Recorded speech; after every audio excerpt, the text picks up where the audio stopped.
value system, people that are running the right way, doing it for the right reasons, and is going to make the real differences. And so Matt Ambassadors are a great way for people to get involved. And we want to have, over the next year, we want to have at least 1 or 2 Matt Ambassadors in every state across the country. So we really feel like we have a good pulse.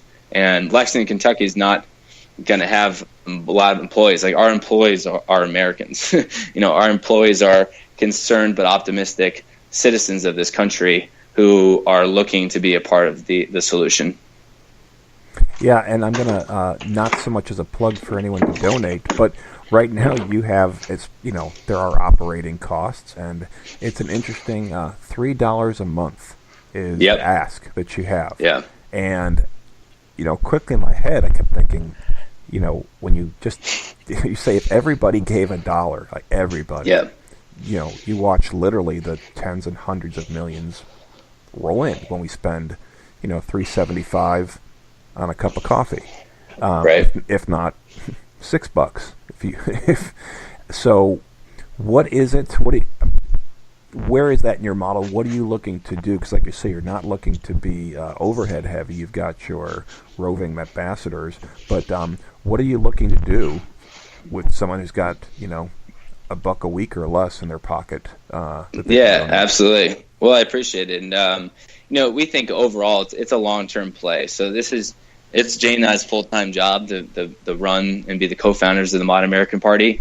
But we're also it's a year of the side hustle, so I couldn't not talk about the side hustle. I'm right. coaching lacrosse right now in Lexington, and Jane helps at a high school here in Kentucky with college placement. So we're hustling and bustling on the side to make this work. But the Modern American Party is our passion. It's a long-term play. We are certainly not going to the saying being like, we're going to be a major party by the end of 2018 or even 19 or even 20.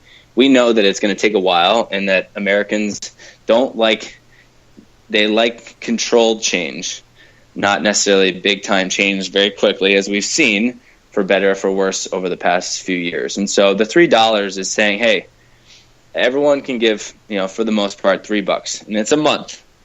And that $3 goes into really getting involved with the Modern American Party. I think one of the biggest issues with the parties right now is that no one has any idea where the money is going.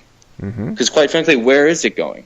It's not going to fix the education system. It's not fixing healthcare. It's not fixing the inner cities. It's not, protecting the border. It's not fixing the military, because I have family and friends who are in the military, and they're saying we're pinching pennies here. So the money is going in all different places. And so the $3 is saying, hey, it's a long-term play, but give us $3 a month, and I'll tell you where the money is going to go after. And you get involved in our monthly policy conversations.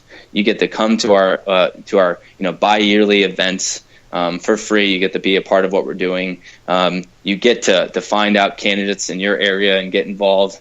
So it's really, we're empowering people to give to something that they feel like is worthy of their $3. I want every person that gives, whether it's $1 or $1 million, to feel like my money is really going to something that's really making a difference. And I'm fine giving that $3.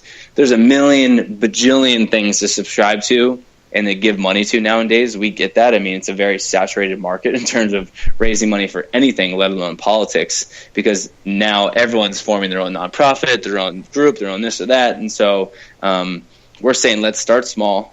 Let's work our way up. And our job at the Modern American Party is to prove to you every single day that your money's going to the right causes, the right things, the right ideas. And so right now, the next 6 months is raising awareness. So we built this thing legally, which is important and which is a good thing to check off the list. And now we're just going to travel. We're going to go around high school and college campuses for the most part, and we're really actually focused on having high school students and college students run for student council and student office under the Modern American Party kind of umbrella, because that's where college kids, and I spent a lot of time with college kids and high school kids over the last couple of years, they all are lost politically, and I think that's a huge concern.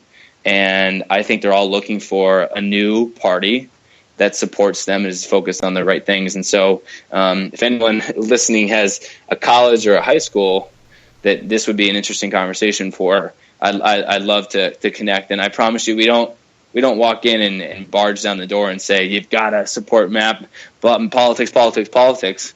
We really do a mix, what we were talking about earlier, Dave, of the Passion Project mixed with a modern American Party conversation. So we say, hey, find your passion. That's the most important thing. Jane and I's passion is getting younger people involved in politics and making a difference in politics. That's one of our passions out of maybe the 4 or 5 we have. And here's a new perspective, and here's an alternative to a system that's clearly not doing the best right now. And it's the system in the industry that needs to do the best in order for our country to move forward in any direction. And so that's type of the approach. So it's not, you've got to vote MAP, you got to donate today. It's like, hey, this is what we're doing it. This is what we're doing. This is why we're doing it. If you want to help, great. If not, then we've completed our mission statement, which is to change the way people think about politics, because you're thinking about it a little bit differently. So we hopefully set ourselves up nicely over the next couple of months. Yeah, and actually, I was thinking that the public high school that my kids go to, it's got a magnet school within it for law and public policy for high schoolers. Yep. And I know one of the graduating seniors on the girls lacrosse team, she actually has been responsible for a law that has been, been adopted. I'm going to bring it up to her actually when I see her on Friday. It's playoff season, because I do see where that would be something that it's not a gimmick, and it's not a machine. Right. It's neither. Right. And even just the idea of having that in their discussions, because when you mentioned that, I thought that was really an appropriate place, because Thank you. I think I took a quiz 15 years ago that said I was libertarian, which simply means you vote half Republican, half Democrat, for the most part, that you don't agree with either one. But someone asked me, there's only 2 choices. I'm like, well, actually, there's 4 choices, I believe, at least on the ballot, if you want to. And people say, well, you're throwing your vote away if you don't vote for the first 2. Like, well, you're throwing it away if you pick the wrong one. I mean, so what does it matter?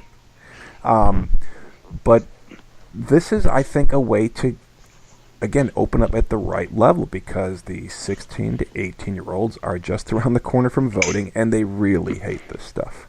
That's going on. They don't even want to touch it. Yeah, they really hate it, because unlike when I was a kid, I mean, it was in the papers, and it was on the news, and it was, never mind, go to ESPN. But now this is all in the news feeds. It's it's in. You can't avoid it. Yeah, it's in Twitter. It's in Instagram. I mean, it's embedded in everything they do, and we're really good now.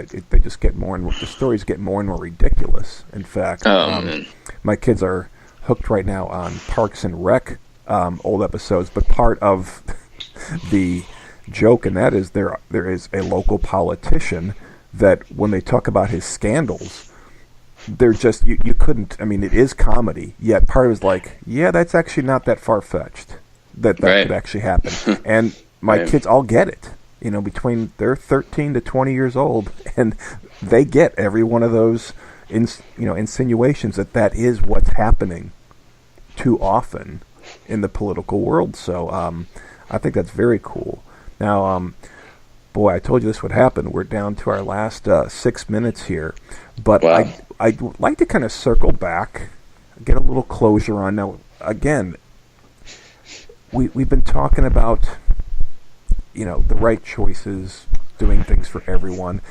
These are the battle cries for what you tell kids in school and in sports.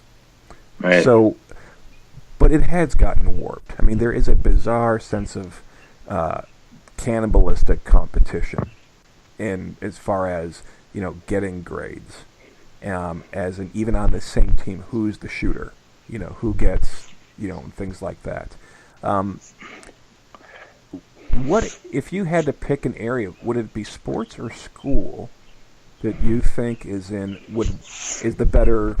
more fertile ground to see change? And I know sports are within school, but like within the purely academic component or the athletic, which do you think might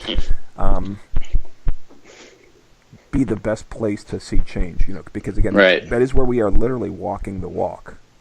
Right. Yeah. Well, that's a great question, and I'll keep it shorter than the others. I'll try. Right.